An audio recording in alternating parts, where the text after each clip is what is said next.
My YouTube channel. Today we are going to be talking about the American Son storyline, or Amazing Spider-Man presents American Son. I don't know if that's correct.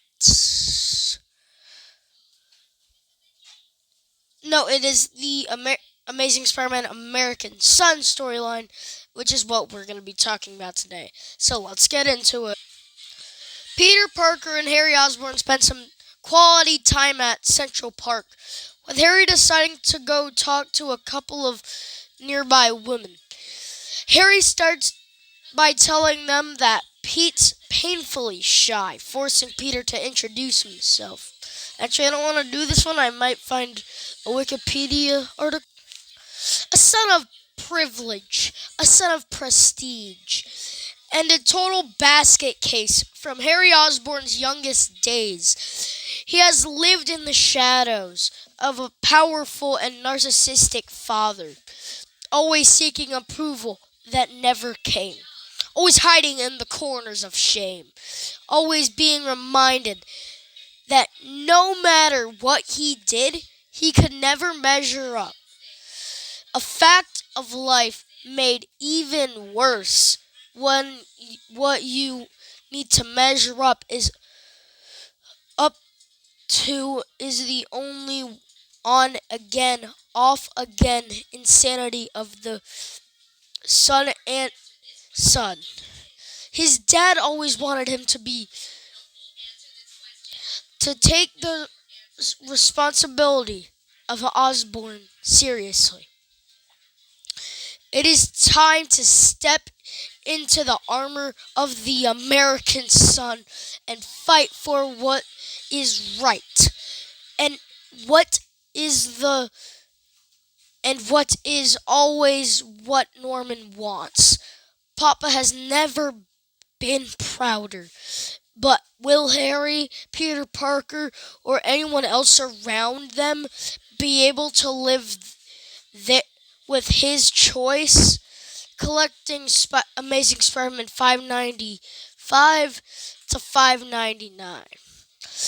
And material from, all that stuff. Chapter 1. Peter Parker and Harry Osborn spent some quality time at Central Park, with Harry deciding to go talk to a couple of nearby women.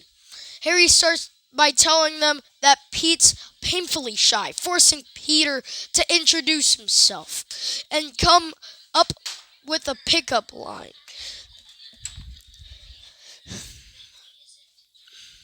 that turns the two off. He then misleads them into thinking he lost a bet with Peter just now, and they are really shallow, inclining the girls to give them their numbers. Peter inquires to why Harry's so happy, considering the past 2 months that he's been having such problems. Harry states that the period of darkness was all in the past. He wasn't himself, and now he's taking on life on life's terms, one day at a time. Just then, the Avengers jet flies overhead, and Harry says to let his father have the real sky, to have the skies with his Avengers. We'll do just fine here in the real world. After Peter bursts into the offices of the front line demanding who will be with him in destroying Osborn's good name. Ben Urch asks what Peter could have against Osborn. He replies that his jail term is commuted under sealed executive order. Executive order. So as he turn, so as to run the Thunderbolts, his promotion to head of Hammer with without oversight by the Senate or Congress, and how he hijacked the Avengers, setting up shop in New York for all to see, not to mention the countless acts committed as the Green Goblin. Ben Urch reminds him the golden rule is proof before print. Osborn's records are sealed, the Thunderbolts protected by both the Patriot and Superhuman Registration Acts. Osborn's in power because the people gave it to him. Peter calls him scared, to which Ben states that if he does find legitimate evidence that he'll print it with his own blood. Nora Winters thinks Peter overreacted about Osborn, which piques her curiosity on the subject. Spidey sits atop a building with Wolverine, discussing how he plans to break into Avengers Tower and stop Osborn once and for all. Logan reminds him that they've gone that route already with more muscle. However, Peter feels responsible for it all. He had a chance to kill him more than once, to which Logan asks whether he wants the man out of the power or dead. Peter can't think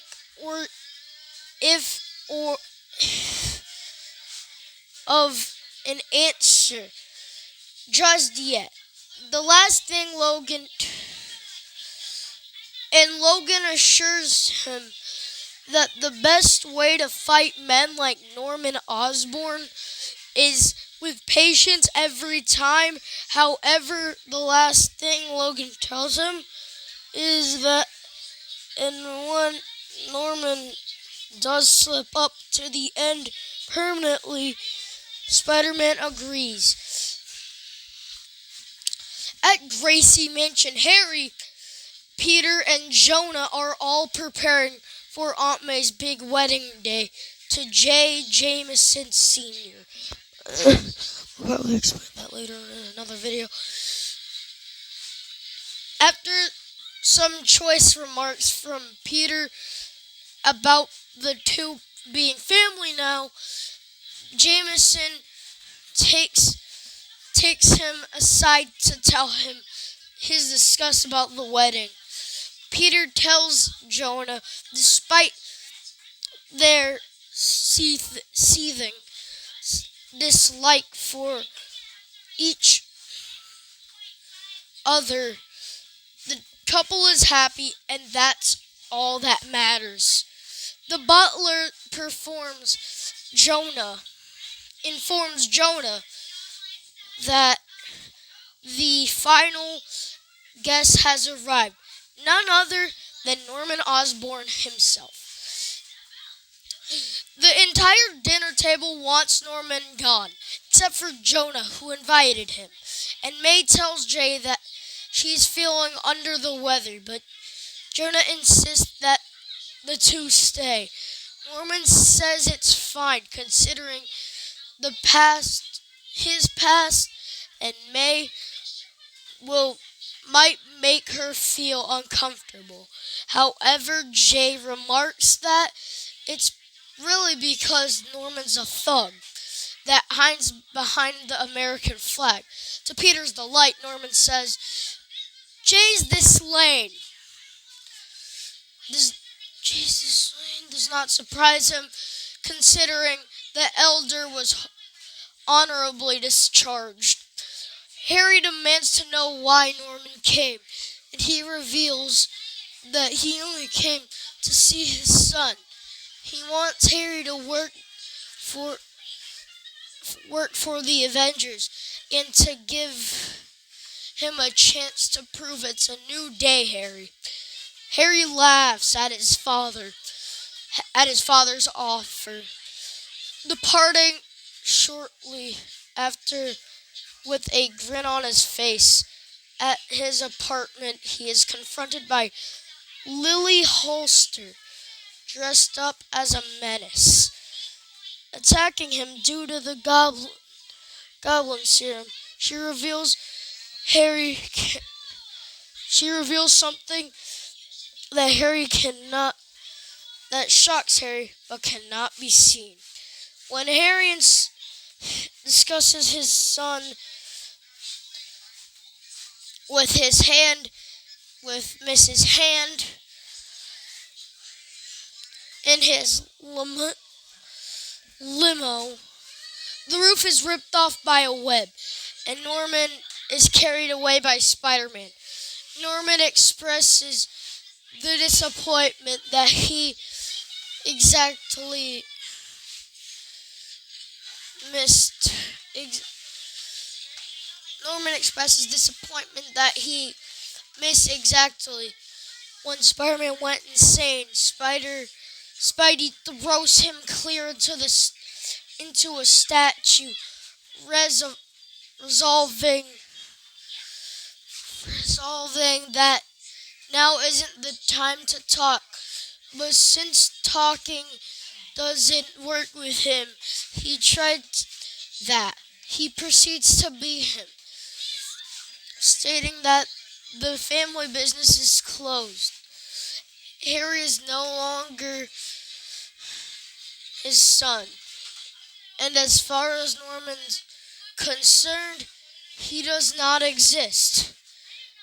All the while he knocks Norman around New York City. Norman warns Spidey that he can do whatever he wants, and surprisingly answers his phone before Spidey can end their fight permanently. The man on the phone is Harry, who just accepted his offer to work for the Avengers. Norman laughs maniacally as Spider-Man storms off enraged.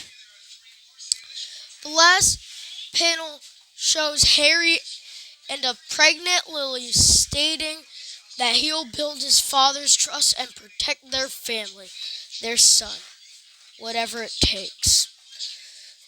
So that's going to be it for today's video. I'll see you guys next time. I'll probably explain the other parts in another video, or make this another parter or something. And I'll see you guys next time.